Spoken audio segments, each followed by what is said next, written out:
যদি বেশি কারো কাছে রাখা থাকে, কেউ যদি ব্ল্যাকমেলিং বা হোর্ডিং করার চেষ্টা করেন, সেখানে এখন আবার কি হয় জানেন তো, অনেকে শত্রু আছে, বলে দেবে রেখেছে এত, ও রেখেছে এত। সেটা পুলিশকে আমি নজর রাখতে বলেছি। যদি সত্যি কোথাও হোর্ডিং হয়ে থাকে, ব্ল্যাকমেলিং কেউ করে থাকে, সেটা কিন্তু গভর্নমেন্ট তুলে নেবে এবং তুলে নিয়ে মানুষকে দিয়ে দেবে। এটা আমরা অ্যালাউ করবো না। আমরা আবেদন করছি, সব মানুষ হোর্ডিং করে না, সব মানুষ ব্ল্যাকমেলিংও করে না। কারণ মানুষ যখন বিপদে পড়ে, আমি কোভিডের সময় দেখেছি সবাই কিন্তু সাহায্য করেছে। সুতরাং এই সময় আমি মনে করি যে আমাদের সবাই সাহায্য করবে।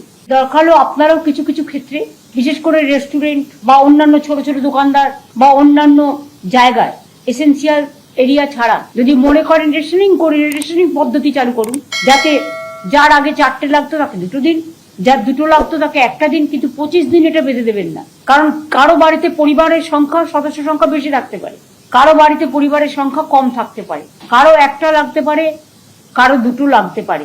আপনাদের এটা দেখে নিতে হবে। যে আমি শুনছিলাম যে অনেকে ফোন করছে কিন্তু আপনারা কানেকশন কেটে দিচ্ছেন।